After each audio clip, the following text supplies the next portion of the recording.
Hello, everybody. Hello, YouTube. Hello, art history enthusiasts and visual culture aficionados. It's me again, Miss M, and I'm back with yet another video. It's official, y'all. It's official. Today, Wednesday, June 21st, it's the first day of summer. It is upon us officially today. Hello. Now, I'm not looking forward to the heat. I'm not looking forward to sweating. I'm not looking forward to like sweltering in my car when I drive around in the Southland here. But it is what it is. It's going to last about 3 months. I don't know like what it's like in your part of the United States, wherever you are down here. Oh shit. I'm not looking forward to it. Our like summer like really starts in like late July and maybe August. I told you about that Indian summer, so let's just hope for the best, eh? Anyway, y'all, here I am today. Get your coffee. Get your coffee. Get your Maxwell House. Get your Cafe Vienna. Go get you a Starbucks. My order is venti iced latte, 7 shots of espresso, and 7 pumps of toffee nut syrup. That's what I used to order when I was still doing sugar. Not doing sugar anymore, really that much, because I'm not doing it. But that was what I like. Put it in the comments. How do you feel about Miss M's like signature? Um, jet fuel, uh, iced latte recipe. Let me know. Try it yourself. Go to Starbucks and order that thing and see how you feel. I loved it. I loved it so much. But, it's a coffee break. It's coffee time. So get your coffee, get your tea, get your cocoa, or, iced coffee, iced tea, iced cocoa, whatever, and kick back and let's chat, shall we? Felt like making a video tonight. Have a couple of things I want to discuss. Some of them are in my usual little bitchy, trash talking. Some of them might be little less mean spirited. I don't know. I just feel like talking some shit. So let's get to it. Let me get into the church announcements first. Returning viewers, thank you for being... No. See, I had a long day. Returning viewers, thank you for returning. New viewers, thank you for being new. Subscribers, thank you for subscribing. All 537 of you. You're all marvelous. You're all wonderful. If you're subscribed to the channel, I don't care why you're here, but thank you. Thank you for being here. I appreciate that. And every single last one of you, please don't forget to like, comment, subscribe, and share my little nonsense videos. If you like them or if you know somebody who might enjoy them, go ahead and get that link and put it wherever. So with all that being said, I guess that's it for the church announcements. I got some stuff cooking, y'all. I got some stuff cooking in the crock pot, and I will let you know when it's done, when it's ready to serve. Then I'll just leave it at that for now. But I hope you've been enjoying my new little series, my painting series. So far, thanks to my wonderful commenters and their suggestions, I've done Hieronymus Bosch, The Garden of Earthly Delights, a painting, the Hannah Hoch painting cut with the kitchen knife, Dada through the last Weimar beer belly, cultural epoch of Germany. Yeah, and then I think the first one I did was Edvard Munch's Anxiety. And let me tell you, I've been feeling some anxiety lately. But let's hope for the best. Pray for me, y'all. I'm gonna need it. But today, again, I'm gonna remind you again, this should be part of the church announcements now. I should tack that on because this is what I'm doing now.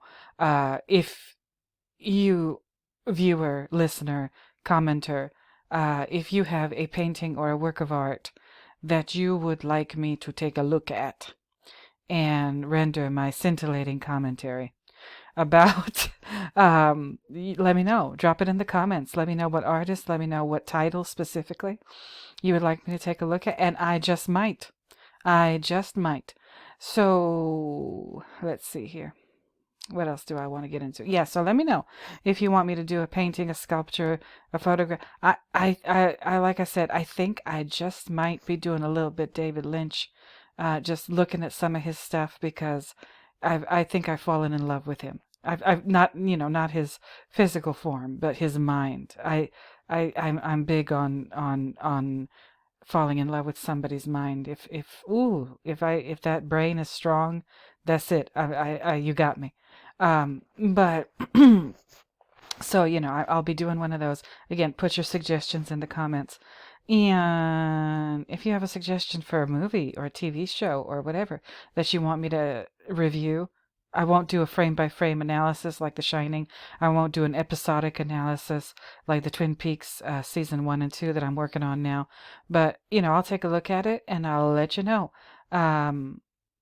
If I feel I have anything to add to the discussion about that particular movie or whatever. And Tankard, again, check out his channel, watch all of his videos, check out Exorcist Reviews, watch all of his videos, check out Anna Domini, and check out all of his death metal videos, like all these wonderful people. Dr. Luke, these are all people who are making their contribution to whatever it is that we're all kind of collectively working on here, and we don't really know what it is, but we know we must contribute. We must do something in order to aid an understanding of the man-made world that surrounds us every day. So check out all of their channels. I'm shouting them all out. But I specifically mentioned Tankard because he keeps saying watch images. Tankard, I think I'm going to have to take you up on that and finally watch the damn thing and see what's going on. I think I need to find like a link to it or whatever, but I'll figure that out. Maybe I'll do a little rundown of that movie and just like my general or initial reaction of that for because according to Tankard, this movie is so important to watch in reference to the movie that I'm obsessed with, and probably a lot of you are too, because otherwise why would you be subscribed to me? Because I talk about it so damn much. The Shining, right? Tankard says that in order to really understand The Shining, you absolutely must watch the Images movie from 1972. Is it 1972, Tankard? Let me know in the comments. But so that's that, right? So I think I want to watch that, do that. And that's it. I have a couple of things I want to talk to today. My obsession with Stevie the Snowman. All right, or maybe if he were one of the 7 dwarfs, I would call him Sneezy.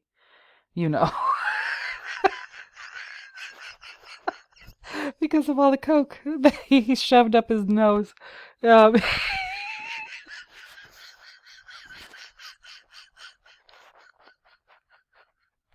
Oh, I'm so sorry. Forgive me. Did Sneezy? Did he always have a runny nose? That one of the 7 dwarfs, was he always, you know, dripping? Oh Lord Jesus. Anyway, so I found a couple of articles. Okay. But you know why I'm doing this? Not just because I'm crazy. That's one reason. But the other reason is something about this just don't make no sense to me. And when shit don't make no sense to me, that's when I start looking it up. That's when I get to Googling. Okay. And so because I told you I signed up for Google Alerts and I signed up for The Shining for Google Alerts, and that's one of my searches for Google Alerts, and then the other one is Stanley Kubrick. And god damn it, every day I get Google Alerts for The Shining and for Stanley Kubrick, and every day, just about every single last freaking day, I get Google Alerts for the Stanley and The Shining categories that mention Stevie the Snowman. Okay, Senor Sneezy. And I said, what the fuck is this? I get mad because I'm looking for Stanley Kubrick. I want Stanley Kubrick articles, not Stevie the Snowman articles. No, I don't care about him. I don't want to read about him.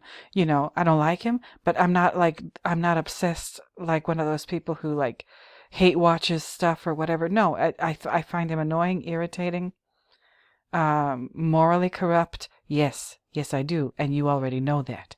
But like, if I sign up for a Google alert about Stanley Kubrick, I want to get Google alerts about Stanley Kubrick, not about Stephen King. So what it looks like to me, to yours truly, Miss M, what it looks like to me is that this man is, him or his people or his people's people or whoever his publishers are, they are working overtime. They ain't sleeping. They are working overtime to make sure that every time there's a mention of The Shining, the movie, that there's also a mention of him and his ridiculous books. That's some bullshit, if you ask me. All right, that's just my opinion. So I found like these articles came in my freaking Google alerts. Not this one. This one I got this one. Or was it this one? No, never mind. I think I got something scrambled in my head. I've been going through a lot lately. But like I got all these Google alerts that are supposed to be about Stanley Kubrick, but for some freaking reason they have to mention Stephen King. It's like, wait a minute, what the hell? So I think I did a little bit independent Googling, and I found this article from the New York Times Magazine from, as you can see here, August 13th. Hello, Gershom. August 13th, 2000, the year 2000, okay? August 13th is Alfred Hitchcock's birthday, I'm pretty sure. But this is from August 13th, 2000, New York Times Magazine by somebody named Stephen J. Dubner. And the title of the article is, What is Stephen King Trying to Prove? Okay? I'm gonna read it to you, or at least part of it, because, like, this shit don't make no sense. Is it long? Of course it is. Of course, it's just like his horrible books. It's way too long. And oh my God, am I gonna be able to read all of this shit? I don't know. Okay. You know what? We'll see. I'll start off with the first paragraph and I'll see whether or not I feel like I should continue. Okay? Oh, Tankard, this one's for you, buddy. Stephen King is addicted to writing. That's the first sentence in this article. Stephen King is addicted to writing. Alrighty. Let me keep it moving. Stephen King is addicted to writing. It isn't a matter of liking to write or even loving it. He needs it chemically, the way years ago he needed his cocaine and his beer. Sometimes a case a day. Ugh. Okay. You know what? And by the way, I'm not disparaging people who have alcohol or substance abuse issues. No, that's not what this is about. If you or somebody you know has gone through that, you have my sympathy and you have all of my support and whatever. I'm not talking about that. I don't think that in its own right is, like a character flaw. No, I'm not ragging on this guy just because he allegedly was this raging cokehead or alcoholic for all it. No, that's not the problem. There are plenty of artists who have had substance abuse issues that I adore, and I think they're amazing. So that's not the issue here. The issue here is his dishonesty. That's why. Okay, maybe I should have said that a long time ago, but no, that's what I'm going on about. This man just makes me mad, and if he did have like this substance abuse issue, that's very unfortunate, but he talks about it a little too much. He's making it like a central point of this character of himself that he's trying to sell to the media. I think that's at least somewhat disingenuous, but that's just me. Let me keep it moving. He needs it chemically the way years ago he needed his cocaine and his beer, sometimes a case a day. And there's a quote, writing is just this great big conduit, this outflow pipe that keeps the pressure nice and even, he says. It just pours all this expletive out. All the insecurities come out, all the fears, and also it's a great way to pass the time. Okay. Alrighty. Mm-mm. Mm-mm. So what are you saying here, Sneezy? Are you saying that you substituted writing for Coke and beer? Because according to your biography, you used to do both. So like, come on now. And if he hadn't been able to make a career of it? Question mark. Oh, I'd be dead. I would have drunk myself to death or drugged myself to death or committed suicide or some goddamn thing. Okay. All right. In June 1999, he almost died anyway. He and his family were staying at their lake house in western Maine. It was late afternoon, and King was finishing up his daily 4-mile walk. As usual, he was carrying a book. I think I've said in previous videos, like, who walks and reads at the same time? I could never. But then again, I'm not very, I don't have very good coordination. That's just me. Let me keep it moving. Although he often reads while walking. On dirt roads, for instance, or down Broadway while visiting New York. Lord. Although he often reads while walking on dirt roads, for instance, or down Broadway while visiting New York, he was not reading at the moment, for this stretch took him up a steep hill alongside a small highway.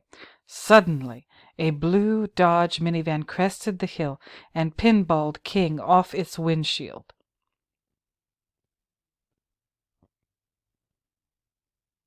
I already see a problem here. I'm not a physicist or anything, but this don't make no sense.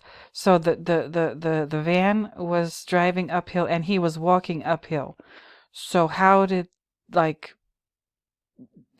either of them gather up that much speed to have him pinballed off the windshield? Does that sound right to y'all? Let me know in the comments. He came down in a clump. His head was bleeding. His lap seemed to be turned sideways, and he saw that a bone in his right leg was pointing in the wrong direction, skyward, bulging out of his jeans. A short while later, one of his lungs collapsed. This was all happening in a blur, literally, for King's eyeglasses were missing. They had somehow landed on the front seat of the minivan. Okay. They would help convince Brian Smith, the man driving the van, that he had hit a person and not, as he first thought, a small deer. Oh, Jesus. Uh-huh.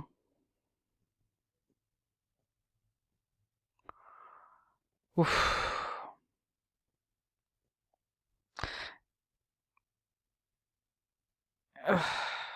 I have so many questions.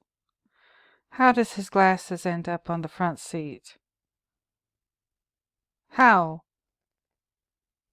This is not making sense. I'm sorry. I apologize if you think I sound callous. Okay. All right. But just don't make no sense to me. How? Like, what laws of physics were in play that allowed this kind of thing to happen? The eyeglasses on the front seat thing. I just can't. I just can't. I'm gonna keep reading this because y'all, whoo, because I want to understand this. 5 weeks later, after King knew he would survive, but before he knew if he would walk again, he resumed writing. Okay. His wife, Tabitha, who is his rock and his redeemer, set him up a makeshift desk in the back hallway of their Victorian sprawl in Bangor. Back hallway? Oh, for the love of Pete. It reminded him of the laundry room in their old trailer where he wrote Carrie, back when he washed motel sheets for a living and she sold Dunkin' Donuts. Okay. All right. Now he sat in a wheelchair, propped up by foam cushions, brimming with pain and painkillers. Besides the fractured hip, mangled leg, collapsed lung, and lacerated scalp. He had 4 broken ribs and a chipped spine.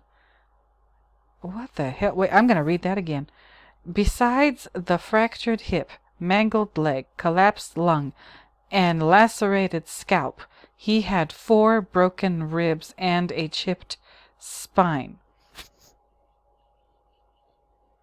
Okay.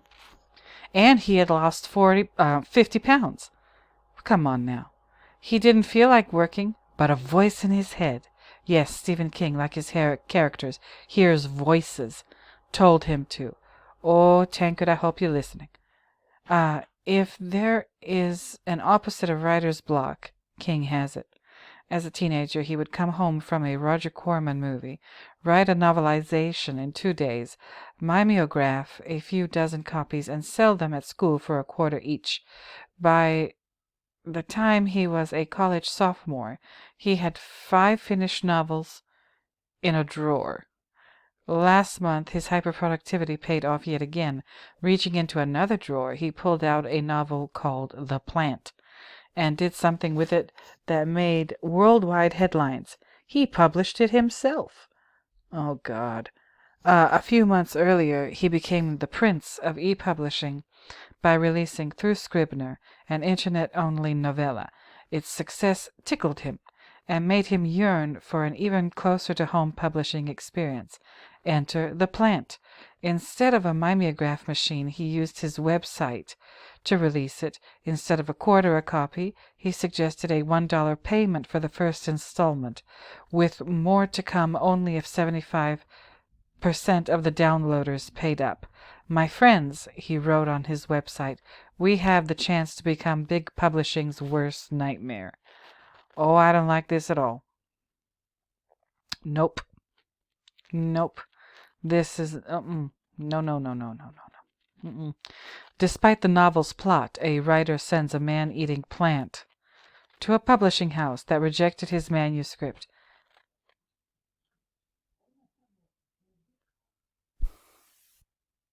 All right, I'm back. Interruptions, y'all. Anyway, he wrote here, my friends, he wrote on his website, we have the chance to become big publishing's worst nightmare. Okay. Despite the novel's plot, a writer sends a man-eating plant to a publishing house that rejected his manuscript. Big Publishing did its best to appear unruffled. I don't feel particularly threatened, said Susan Moldo, the publisher of Scribner, King's offline publishing house. The literary agent, Mort Janklow, told a reporter, that's a fellow sitting up in Maine having fun, but it's not a way to run a business. The day after The Plant was released, King said in an email message, I'm satisfied with the downloads, about 40,000 as of 4 p.m.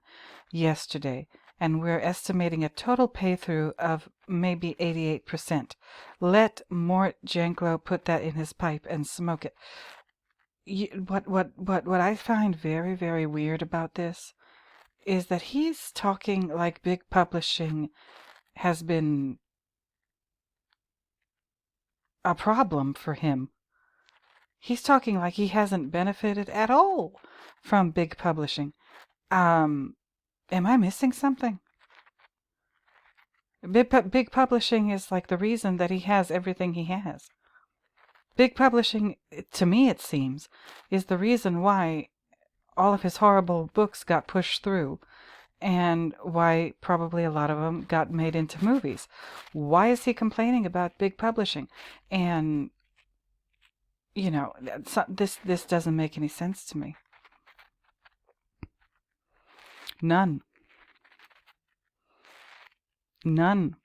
Something is telling me this is some kind of like mind game being played, maybe not necessarily by him. I don't think that he has the brains to do anything like this. I think that at the time in the year 2000, like the internet and all of that was still relatively new. There was no such thing as social media yet. They were trying to see what they could do, like online, and how they could make money. These figures might very well, it says 40,000 like in a day, or not even a whole day after it was published online. something tells me these numbers are possibly fudged, and something tells me that this is the work of big publishing itself. This man is a tool. This man is a complete tool. He expects people to believe very obvious lies, or stories where there's very obviously like huge amounts of missing information. I do not like when I feel like somebody's taking me for a fool. And this is it. He's taking people for a fool. Like, and the people who run him, again, I don't believe he's y'all know how I feel by this point. I think he's a complete fraud in more or less every conceivable way, including this here, what they're writing about. And this is, after his accident, after the whole thing. No. Just fucking no. This don't make no sense. Anyway, let me keep it moving. Let Mort Janklow put that in his pipe and smoke it. Wait, Mort Janklow works for you, you idiot.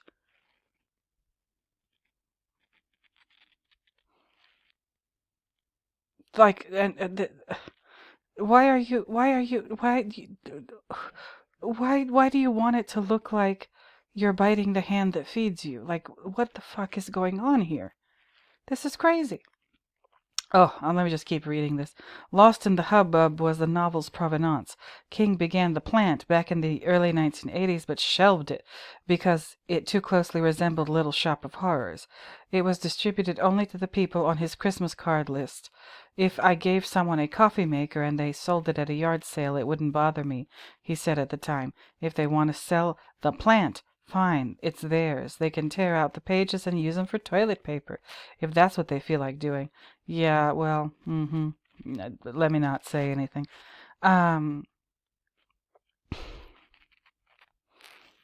If this story, The Plant, too closely resembled Little Shop of Horrors, like, what the hell does that say about his writing? Ooh, this man is a stupid fool. This may be what his friends mean when they call him a genius. After all, who but the chairman of Stephen King, Inc.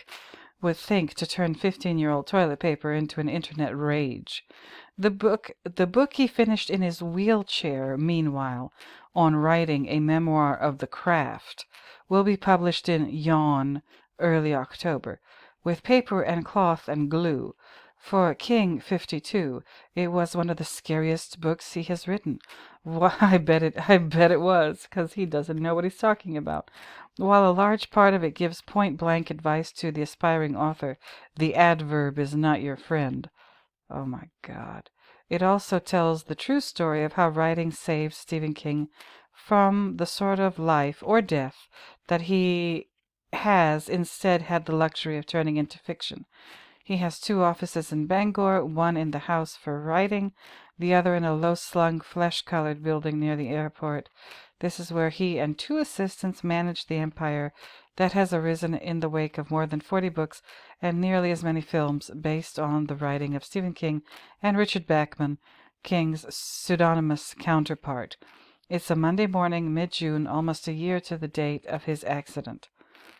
King uses one red metal crutch to get from his pickup truck to the office door.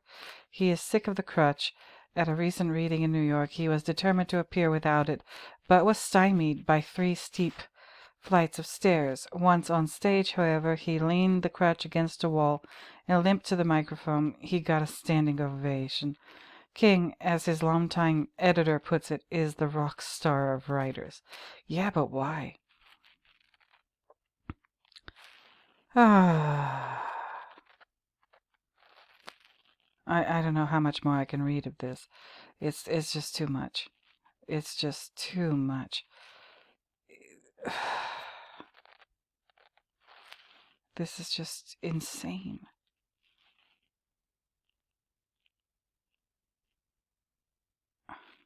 Oh, well, look at this. King doesn't want for fans. In the summertime, tour buses idle outside his house. On the internet, King rumors swarm. His minivan encounter was not an accident. False.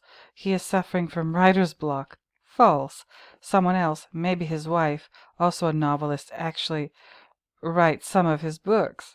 That rumor is also false, as far as anyone can tell. Ooh. Still, King's prolificacy borders on promiscuity.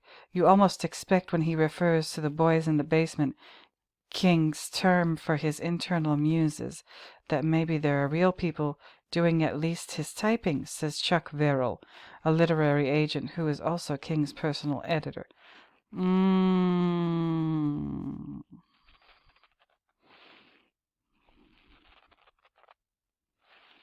Mm-mm. This is crazy. This is interesting. As King says in On Writing, the first draft of a novel shouldn't take more than 3 months. That, after all, is how it works for him. He writes 7 days a week with a stereo turned up loud.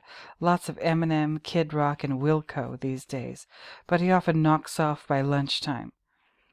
What? I just can't with this shit. I just cannot.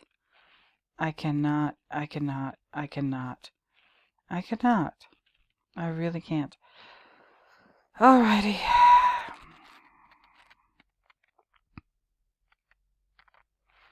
I don't know what to think.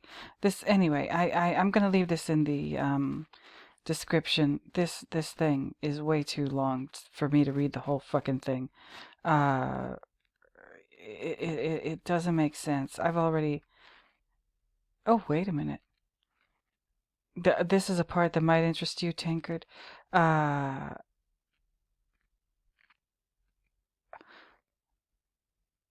Regarding his alleged drug issues. Today, King's own family is his greatest happiness. He speaks of Tabitha with the ardor of a newlywed and the awe of a Lord's pilgrim. It was Tabitha who, about 15 years ago, gave him a choice, clean up or move out. Yeah, that's what the wives of millionaires do. They order them around. He was a mess. He says he can't really remember writing Cujo at all. Tabitha took him before a group of family and friends and emptied his trash can onto the rug.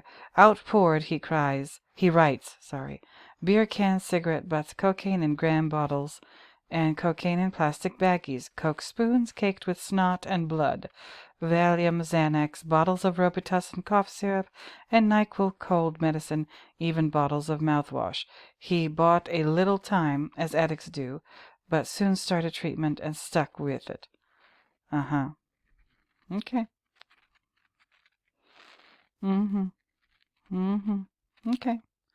Listen, I cannot trust this person. He's spent too much time trashing Stanley Kubrick. So, again, I'll put this in the description. This is your little, reading or whatever for today if you want to go and read through this enormous monster article. Oh, Lord. Then there's this one. Okay, I wanna read this to you. This damn belly fat commercial up here is gonna make it hard for me to do that, but whatever. This is from September 2000. So about a month after this article. This is August 13th, the year 2000, and then this is September 2000. Freiburg, Maine, September 25th, 2000. Horror writer Stephen King expressed sympathy upon learning that the driver who hit him while he was walking near his summer home last year had died over the weekend. I was very sorry to hear of the passing of Brian Smith, the author said, today through his assistant, Julie Hughley. The death of a 43-year-old man can only be termed untimely. There was no sign of violence or trauma when Smith, 43, was found dead Friday in the mobile home on Route 302 in Freiburg, where he lived with his 2 dogs, Captain James Micklin of the Oxford County Sheriff's Office said. Smith missing for several days.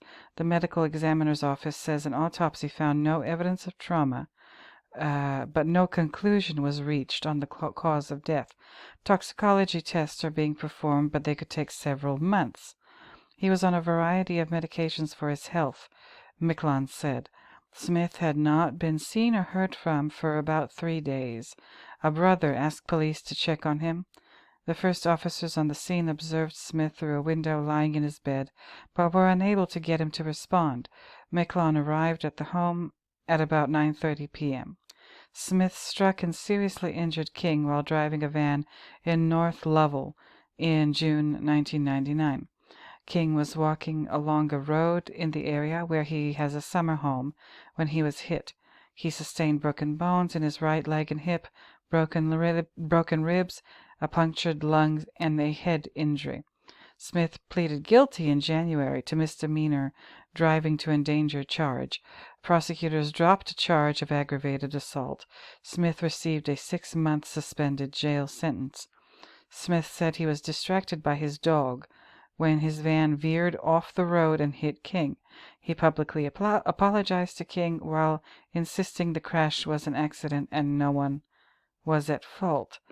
King chided prosecutors for making a deal that did not include any jail time and did not permanently revoke Smith's license.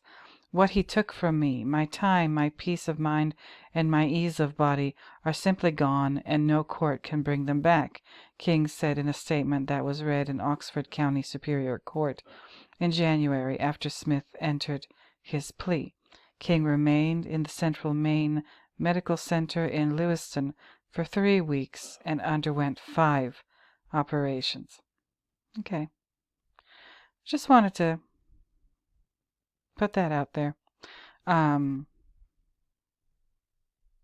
know what to think.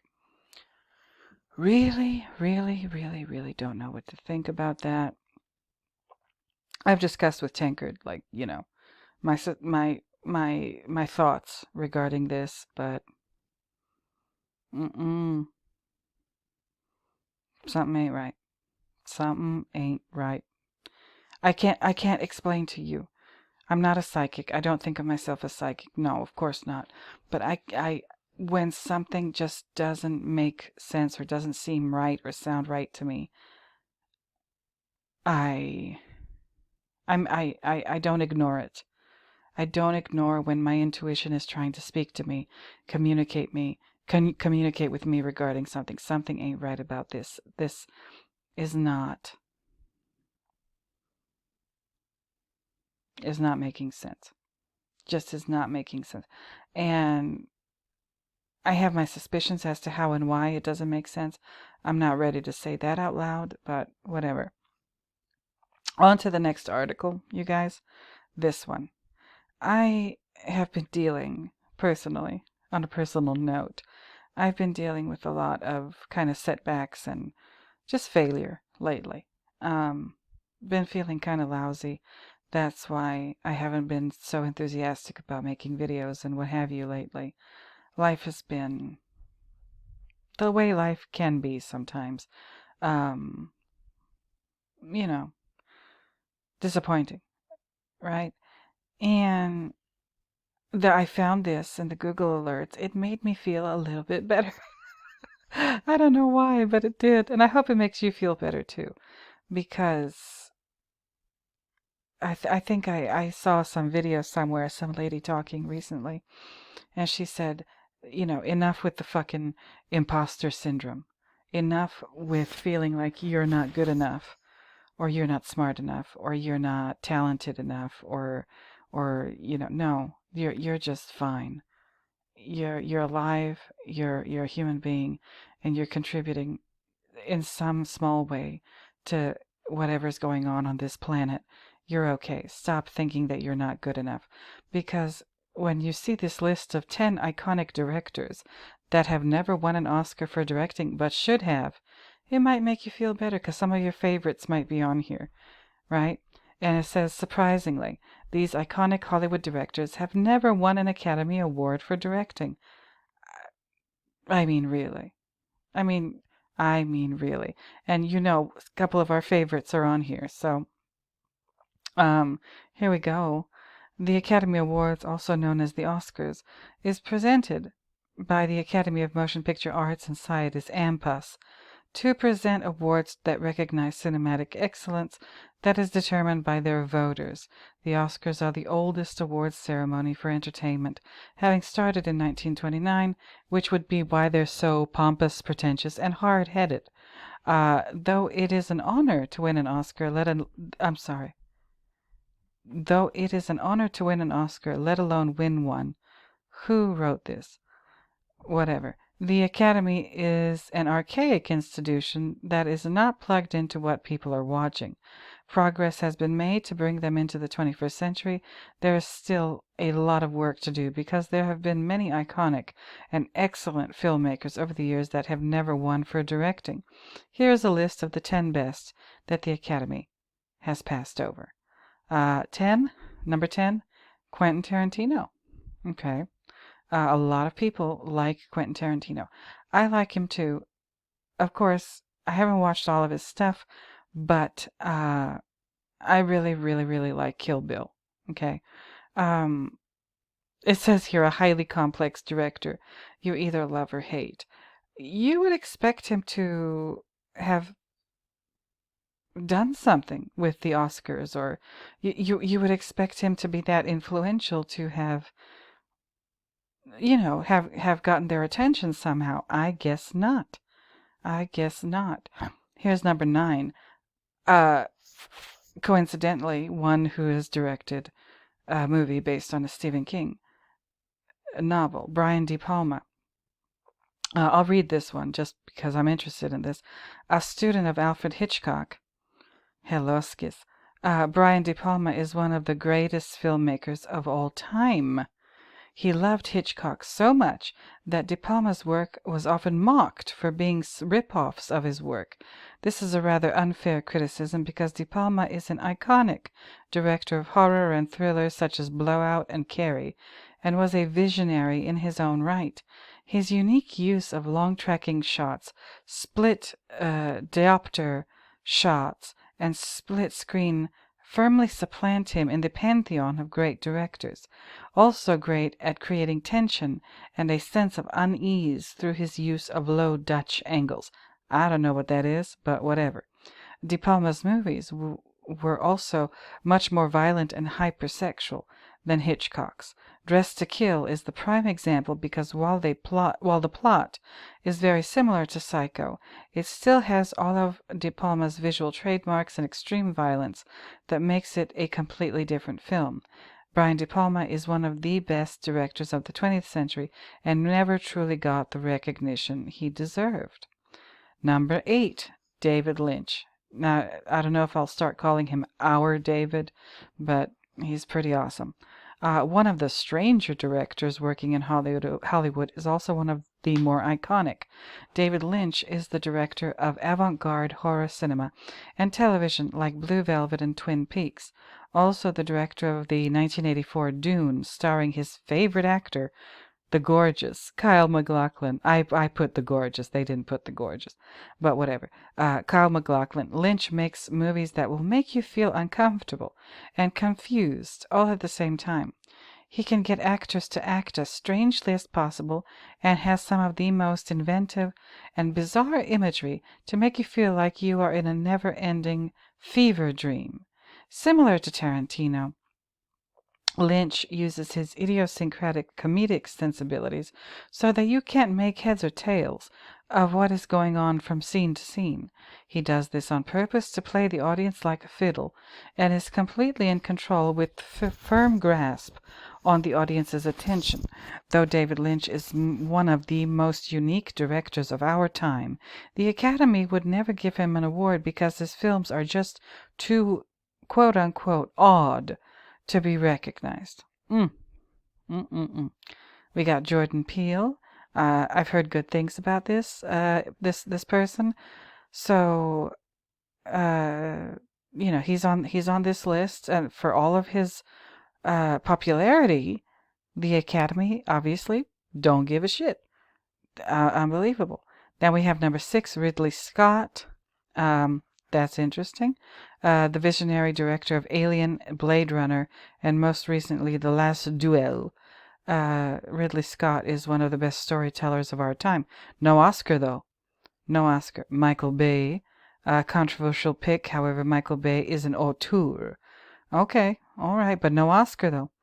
Um, Christopher Nolan. Okay, he's supposed to be awesome too, right? No Oscar. Wes Anderson. Same thing. This is like a theme in this article. Wonderful director. No Oscar though. And Sam Raimi. That's another one. And of course, the one that I'm most interested in is this one. Okay, I'm interested in David Lynch too, but of course, you know, I love me some Stanley. Easily the most shocking director to land on this list, Stanley Kubrick, has directed what are widely considered the greatest movies of all time.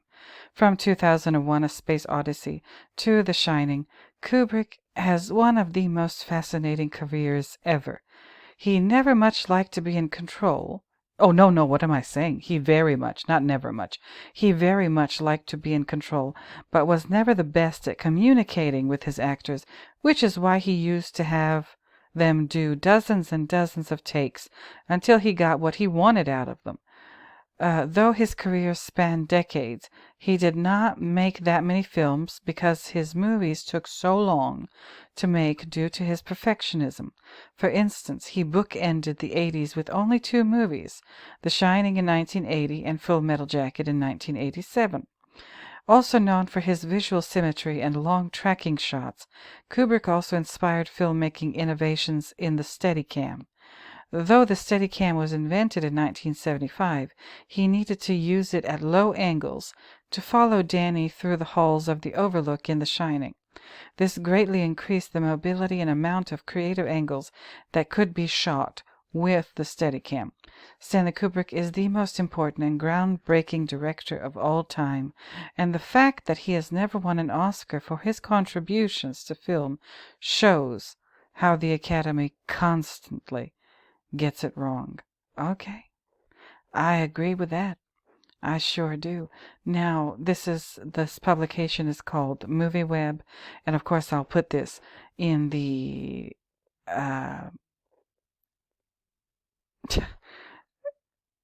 oh Lord, I can't even think of what it's called now. My God, it's been like I said, I mean, you know, I've been going through it. I've been having a tough time lately. Emotionally, I've been a mess. But in the description, I'll put the link in the description. That's the word, the description.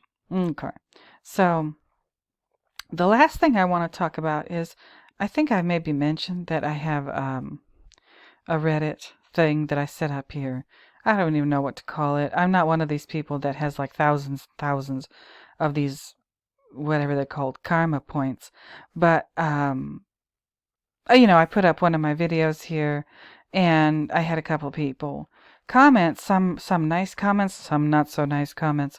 And that's what kind of soured me to Reddit. I didn't know that there were so many just mean, awful people. I really didn't.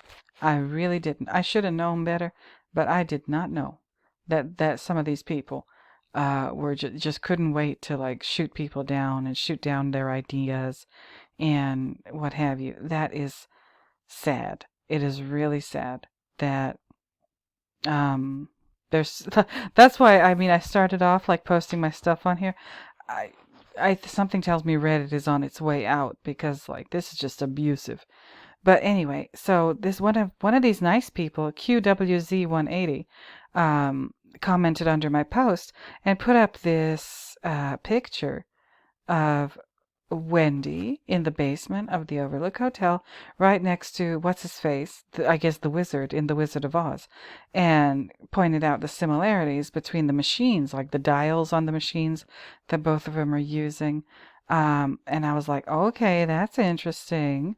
Yeah, and that's exactly what I wrote. I said, well, that's interesting, with the little thinking emoji. And then QWZ180 posted this as well, and I was like, oh shit. So, and I said, oh Lord, if I mention this in a video, I'll definitely shout you out. Really good stuff. And here I am shouting out whoever this is, QWZ180. And QWZ180 replied, there's a lot more to the quote-unquote Dorothy Theory. Okay, if you want to use it, feel free. Thank you, QWZ180. I appreciate that.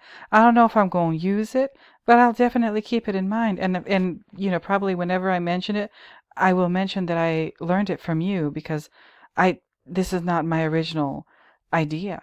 I'm not going to pretend and say that I thought of this because I did not. But, this is where I'm showing you where I heard it. Uh, Mr. or Ms. QWZ 180. If you want to know more, just ask QWZ 180 if you're watching. And I'm gonna drop this video and let QWZ 180 know that I did a video and mentioned this. Come on over, hang out in the comments. We're very nice here. I don't tolerate foolery. But come on over and hang out in the comments under my video. Thank you for inspiring me. Thank you for letting me know about this idea. I did not know about it. And QWZ writes, if you want to know more, just ask. You ever notice how Foul Play and The Shining have similar title sequences? There's a reason for that, and it has to do with Hitchcock's The Birds, yo. Oh my goodness. Even more to think about. And now I'm putting this out there not because I want to hoard information or knowledge or ideas. No, that's exactly the opposite of what I want to do. If I find a new, innovative, interesting idea regarding my obsession, The Shining, or anything really, I want everybody to know. I'm that kind of person. I just want everybody. Like when I find, even in outside of this movie, video making stuff, in real life, if I find a new product that I think is amazing, I want all my friends to know. Like, yeah, go to the store and buy this new stuff. It's awesome. If I hear about a book or whatever, I want to tell everybody about it. And same thing here with what QWZ is telling me about the Dorothy Theory tankard, if you could hear me. Now we got the Wendy Theory, and now we got the Dorothy Theory. Oh my goodness. Um, so much to think about with that there. And I'll go over this with you in a second. And then QWZ 180 is talking about Foul Play and the similarities between the title sequences for The Shining and Foul Play, and it has to do with Hitchcock's The Birds. That's not my favorite Hitchcock movie, but I definitely watched it, and I definitely enjoyed it. I need to really get back into watching movies. Like, I used to watch, a couple of them a week, and then, I became a grown-up, and then I didn't have that kind of time anymore. I need to, start, get my joy from watching movies like I used to. I used to love film noir. Of course, I loved, German movies from the 1920s and 30s. Good stuff. Really good stuff. Okay, thank you, QWZ180. Now I'm going to show everybody this graphic that you sent me. This little strip of pictures, comparing and contrasting The Wizard of Oz and The Shining. So here's Wendy in that goofy dress that I, was harping on when I was doing that segment of the movie and understanding The Shining. And then Dorothy's dress. So the top... the part that Wendy's wearing on top of the red shirt, this smock thing, is very similar to Dorothy's in color and in pattern. Interesting. There's the high voltage thing, like the machine, whatever it is that scares people in The Wizard of Oz. Here it is, the equivalent of it in The Shining. And then there's, the wizard's hologram over here, and compare that to, this is the fade in between Jack's interview and then Danny allegedly brushing his teeth in their bathroom in the apartment. So is this an accident? Is this a coincidence? I don't know, but it's very, very interesting, right? Visually very similar. Visually very, very similar. My goodness. And then we have here the Wicked Witch in The Wizard of Oz, and there's Dorothy and the Tin Man and the Scarecrow and whatever. And I don't know what scene this is from The Wizard of Oz, but let me enlarge it for you. So the reason this is here is, okay, the Wicked Witch is up here.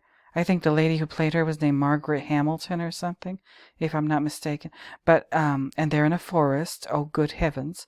And then there's this door to this little cottage or or shack or whatever the hell this is. And the door has a diamond shape on it, y'all. A diamond shape on the door. And, well, we got that in The Shining, too. Okay, with regard to these diamond shapes on this door, in addition to all the other diamond shapes on the interior of the Overlook Hotel.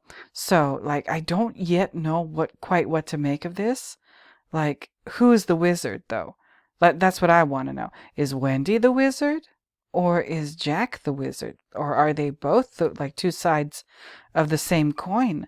I don't know. I don't know what to think. But this is extremely intriguing.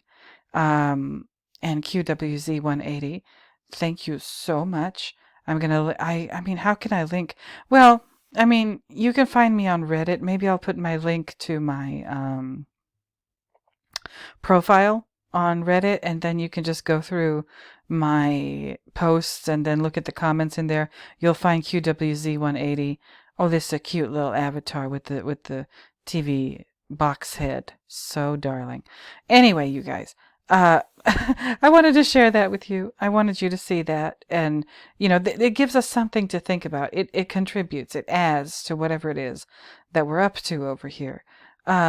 Y'all, I have had a blast making this video. I hope you enjoyed it also, at least somewhat.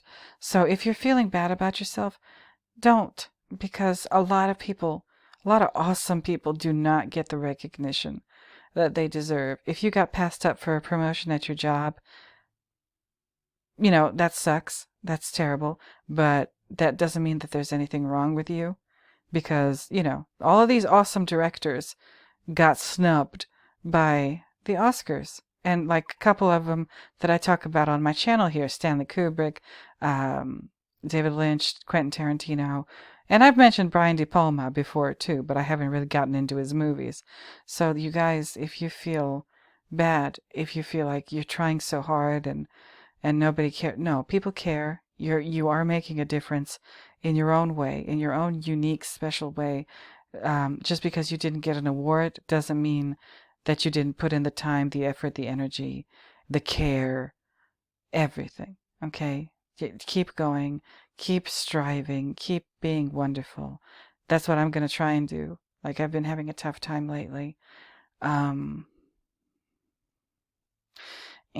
hopefully it'll get better. Hopefully it'll get better for me. If you're having a tough time, keep going, keep at it. It'll get better for you. We always have this. We always have our pastime of trying to figure out the world through movies. There are the Stephen Kings of this world, right? Who they ain't shit. Their writing and their output is obviously horrible. But somehow they get promoted. Somehow they become, crazy overnight superstars.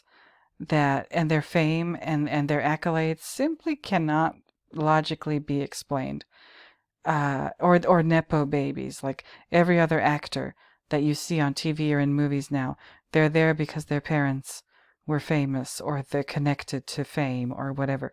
It's becoming an epidemic in this world. Nepotism is becoming like a serious epidemic. Shit, I might do a video about that one day, because it needs to be discussed. It really needs to be discussed. But there's that, you all. There's that. Oh, there's this, and there's this. Okay, so now we know. Now we have something new to turn over and over and over in our heads forever and ever and ever. The Dorothy Theory, you guys. So once again, I think that's it for today. Thank you for being here. Returning viewers, thank you for returning. New viewers, thank you for being new. Subscribers, thank you for subscribing. I appreciate all of you. You didn't have to subscribe. You have, but you did. But you did, and that just means a lot to me. So thank you. All of you, don't forget to like, comment, subscribe, and share. If you know anybody who might be interested in whatever I'm doing here, let them know about it. Let them know. And like I said, I've got some things cooking in the crock pot. Got a little stew simmering away in there. I will let you know. If and when it happens, I'll let you know. what in the world is going on. So that's that. I'm going to leave all these links that I can in the description. Can't wait to read your comments. That brightens my day when I see you guys commenting and interacting. I think it's awesome. So y'all, thank you once again, and I think the next video I do is going to be another Understanding the Shining installment where we get to geek out over like that 3-minute segment of the movie. So until then, until I find yet another reason to talk at you in the next video, I'm going to go ahead and bid you bye-bye. So, bye-bye, everybody.